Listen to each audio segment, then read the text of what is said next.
Good evening and welcome everybody here to the Lakers Lowdown Podcast. I'm Anthony Irwin, Senior Lakers Insider and lead Lakers content creator for Offside.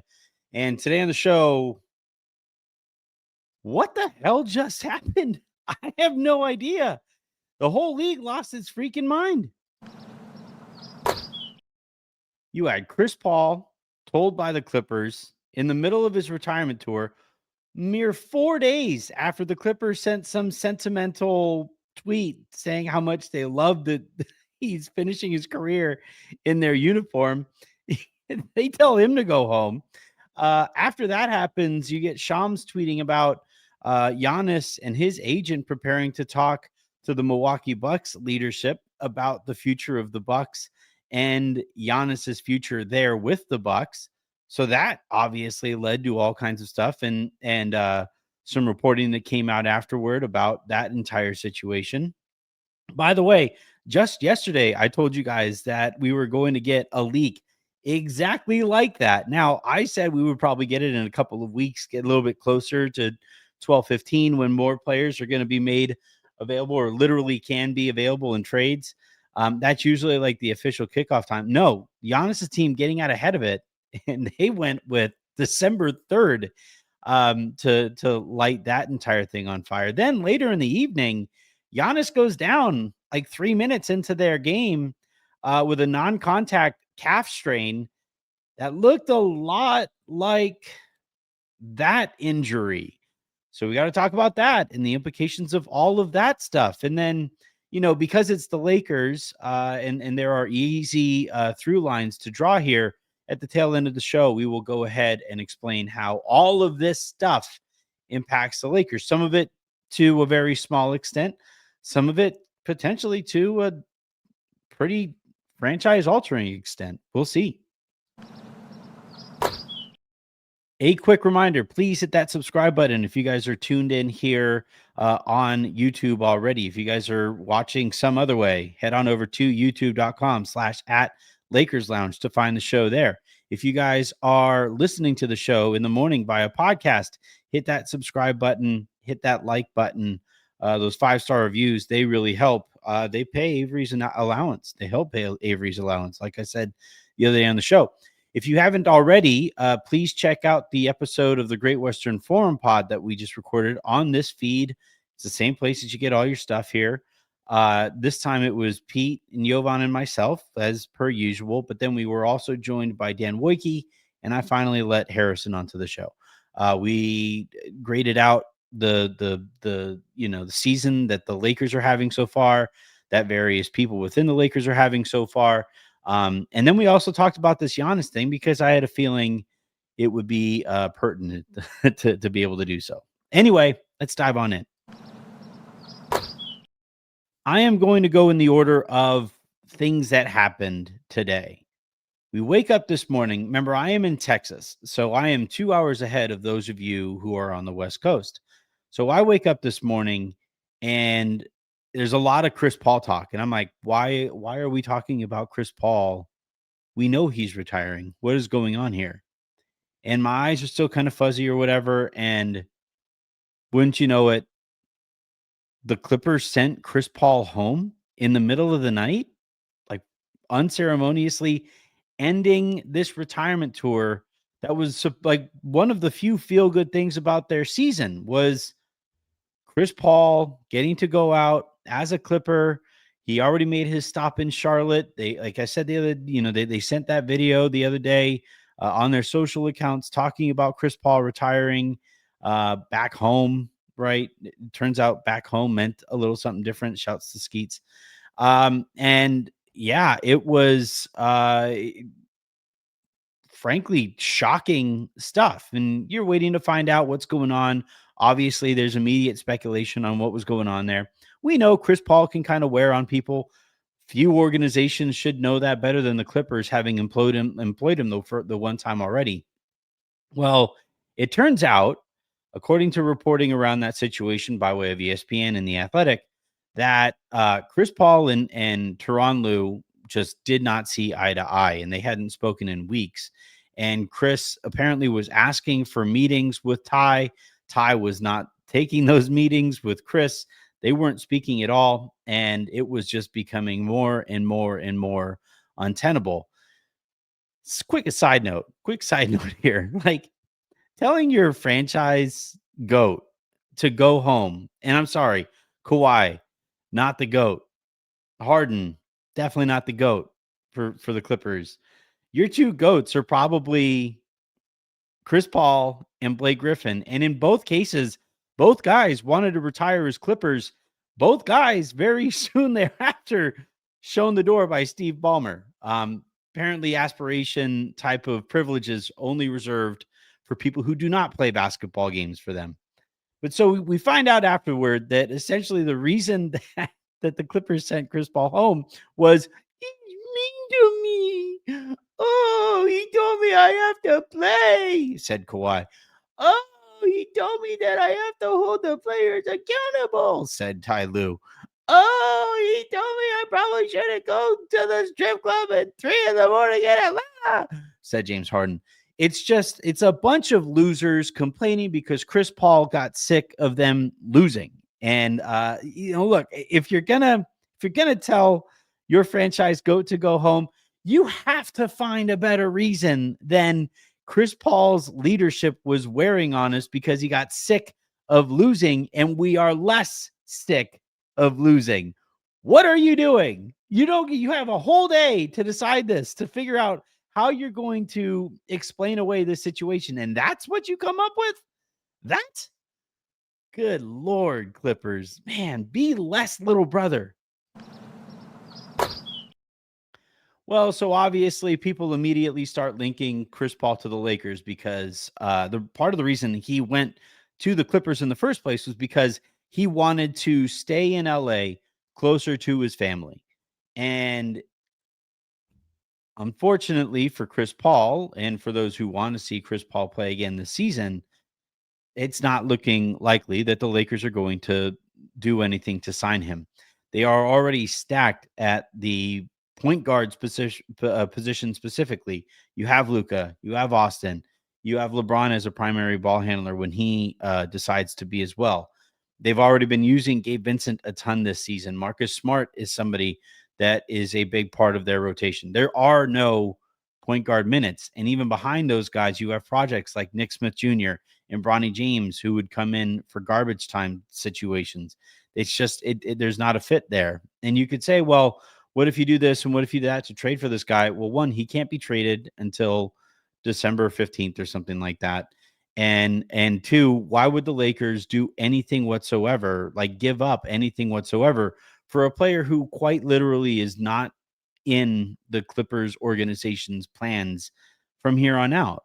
That's not smart allocation of resources unless you like take on Brooke Lopez's contract and you take on Chris Paul's contract and you send Gabe Vincent and you get a second round pick in return or something like that, or a pick swap in return or something like that. But the Clippers aren't going to do that. So it just seems unlikely. It is unlikely. I am told. I'd asked around about this, recorded in a quick little snippet for Offside earlier that ran on my socials and on the Offside app, which by the way you should check out. And it just doesn't seem like it's going to happen. And now the LA Times have actually taken a step even beyond that, and they're saying that it doesn't seem as if Chris Paul is going to play at all this season because of his priorities and how he would like to stay in LA.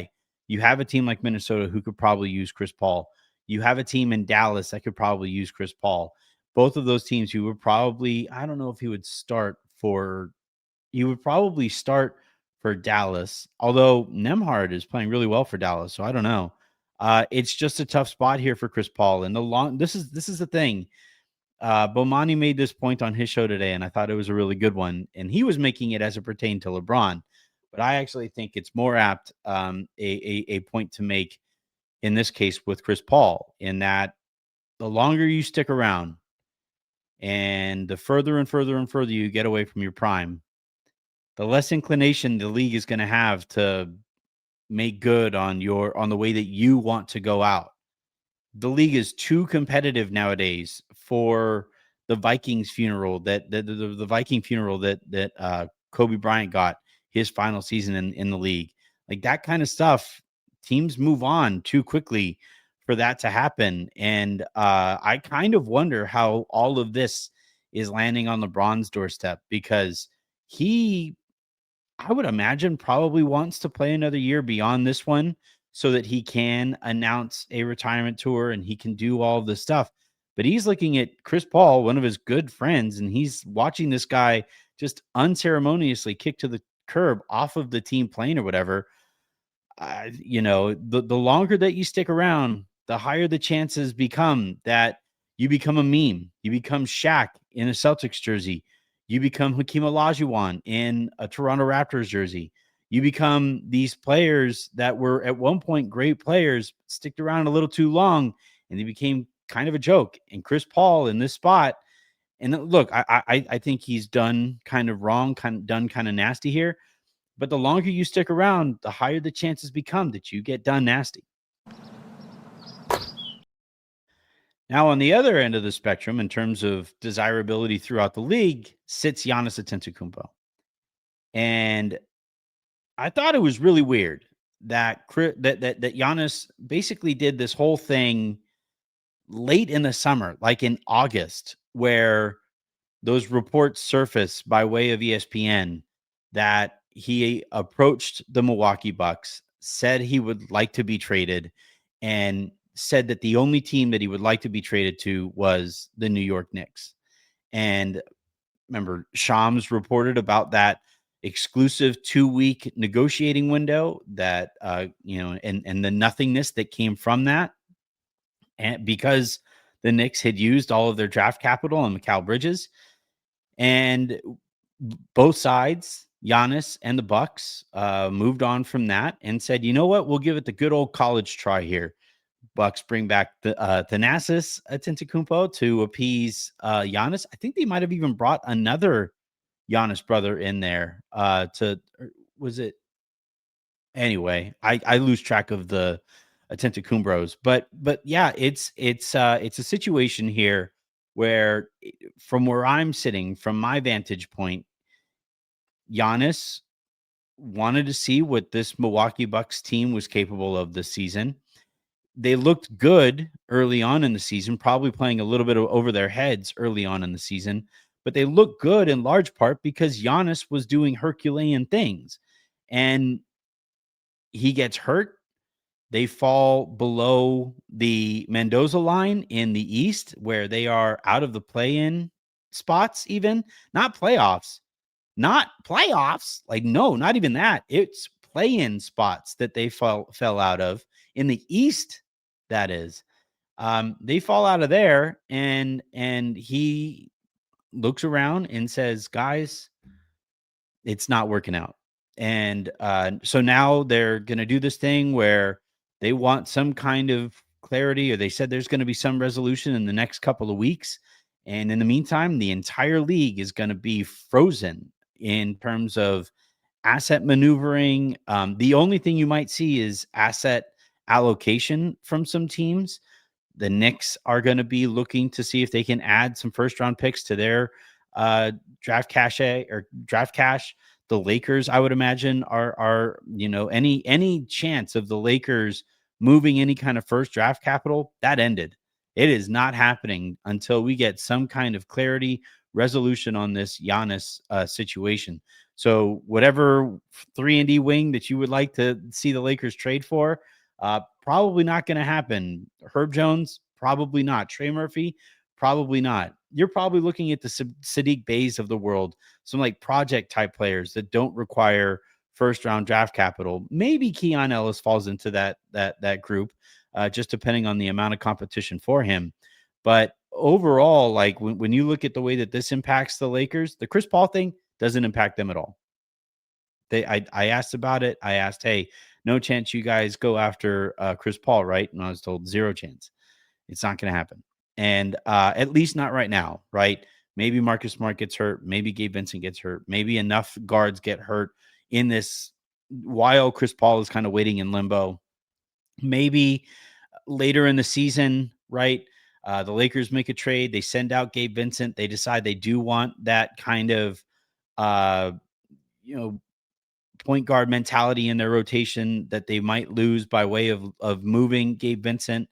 And at that point later in the year, if they have assets, in terms of cap space under their hard cap, they're capped under the first apron. Maybe at that point they reconsider and Chris Paul finishes the season with the Lakers from then on. But as it stands right now, it would take all of that. It would take injuries, it would take trades, it would take all of these things for Chris Paul being told to go home by the Clippers to affect the Lakers. In this case, with Giannis and his conversations with the Bucks, I'm telling you guys, you don't wipe your socials clean of Bucks stuff in the middle of a season without that being a big, not a few breadcrumbs that you walk by and you say, oh, breadcrumbs, let's see where these lead. That's a freaking loaf of bread. That's that's at least a few slices. Out here in Texas, you go to Rudy's, you buy your brisket, you buy your jalapeno cheddar sausage, you buy your smoked turkey, your beans, your coleslaw. They give you a couple slices of bread.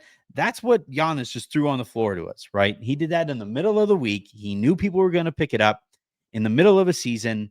That was, to me, the final red flag that relationship is on it's going to be done sooner rather than later. And then he follows that up, right, with the report that we get from Shams today saying that Giannis and his representation are going to be in contact with the Bucks about the future of that organization. And we'll see where that goes. And until we see where it actually goes, the Lakers are, I'm telling you guys right now, their priority is going to be to bring a second star into this group that is somewhere between or near Luka, right? In Giannis's case, that's a peer, right? There is no, it's a 1A, 1B situation there. It'd be really curious. I'd be really curious to see how both of those guys make that work. Giannis, you would have to set screens. But in the case of where the Lakers go from here, it's already pretty early in trade season anyway. So they have, it actually kind of works out to their benefit that this is starting now. And we might get a resolution by the time we get to the trade deadline, because the one thing I don't want to see the Lakers do is sit on their hands while they wait for Giannis. We've seen this with the Golden State Warriors and the paralysis that they've been stuck in, because year in, year out, it's like, oh, maybe this is the year we get Giannis. I just don't want to do that with Luka's prime. So we'll see what comes of it. But because it's the NBA, and because it was a, things can always have to be at level 13 out of 10.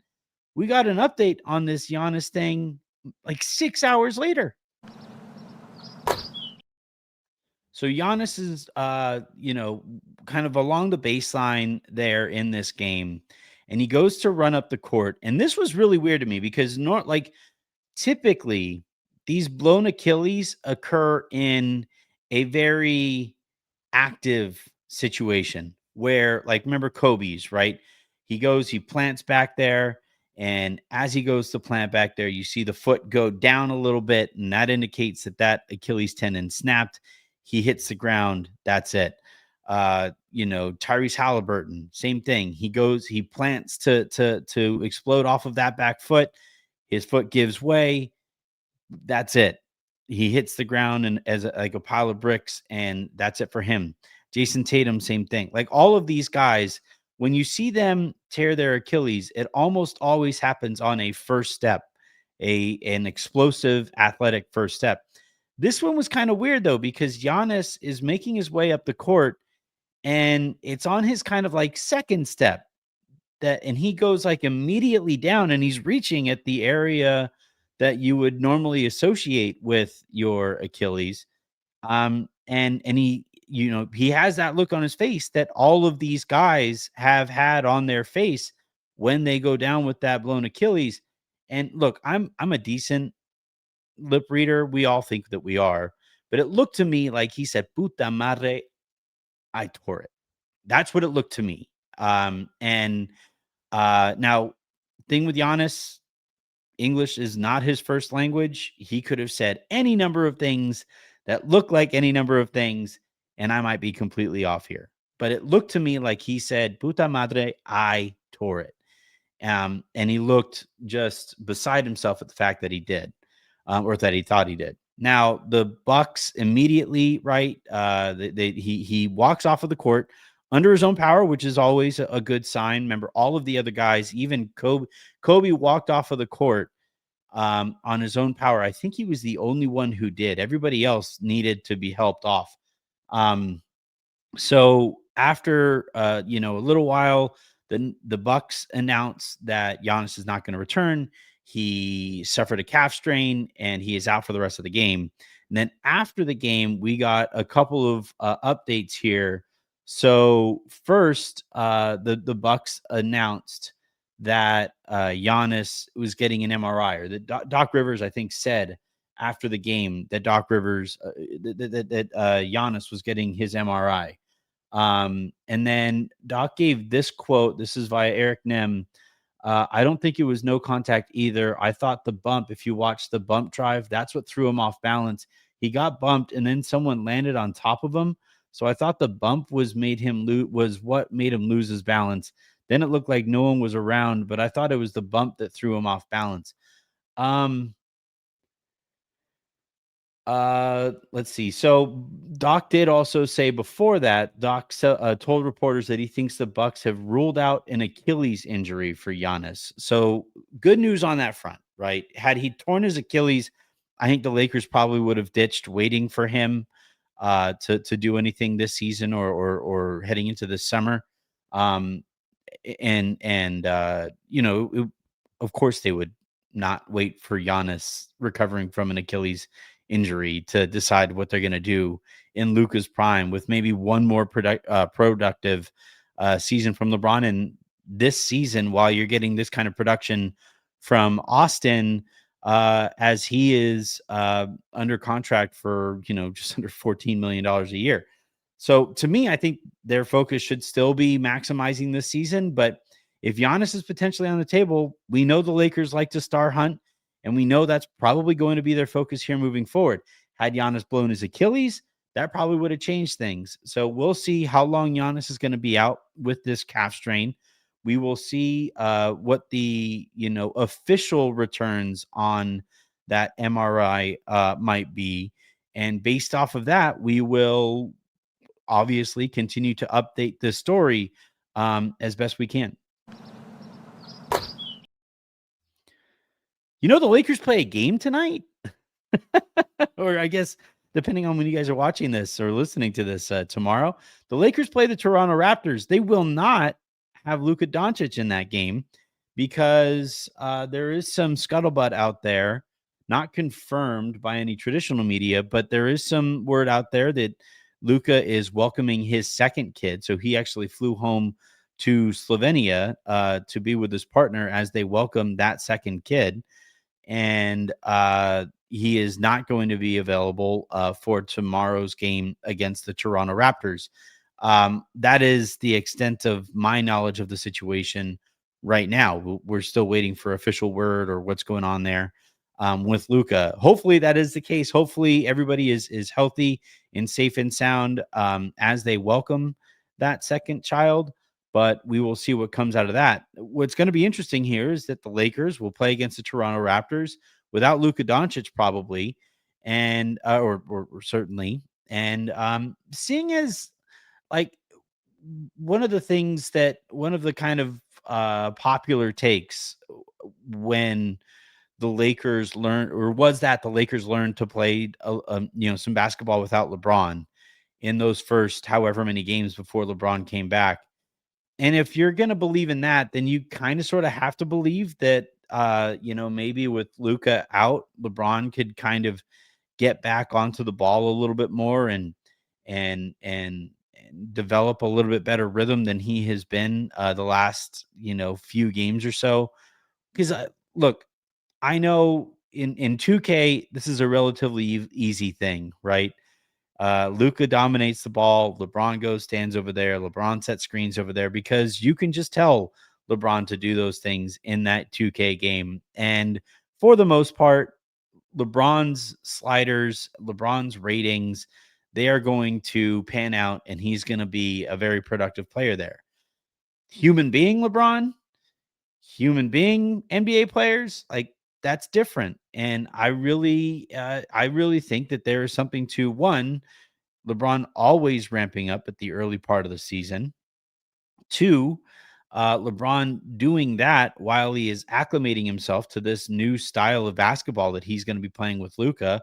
And three, LeBron not being able to it's just different when I used to kind of struggle when my coaches would move me off of the ball and have me playing more of a shooting guard spot.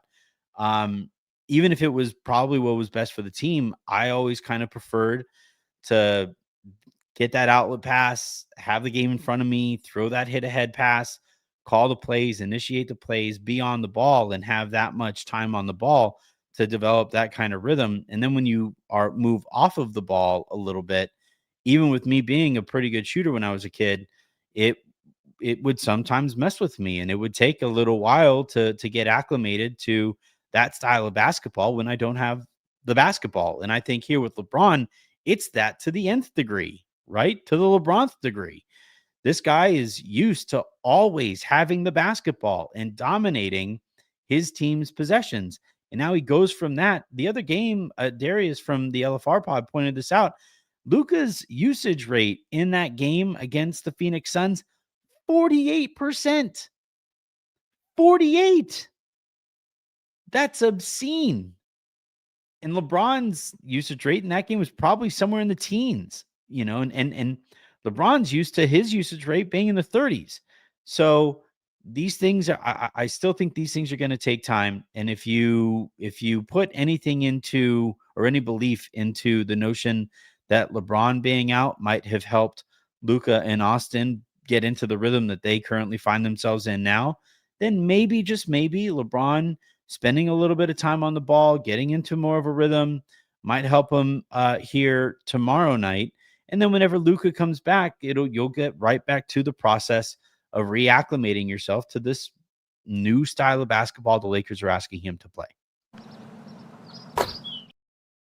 All right, that is going to do it here for this episode of the Lakers Lowdown Podcast. A little bit longer today because a lot happened. It's been a while also since I recorded a lowdown because for the most part, this stuff has been covered in the lounge episodes that we've been recording.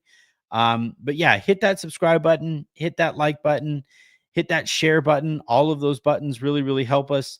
And until the next time you guys hear from us, which, by the way, I hope you guys will do so by tuning into the Great Western Forum pod that we recorded a couple of nights ago, or later tonight when Raj and I are in the lounge to break down Lakers Raptors. I'm Anthony Irwin saying have a great rest of your evenings or mornings or days, whatever it is. Make somebody else's, and I will talk to you guys when I do.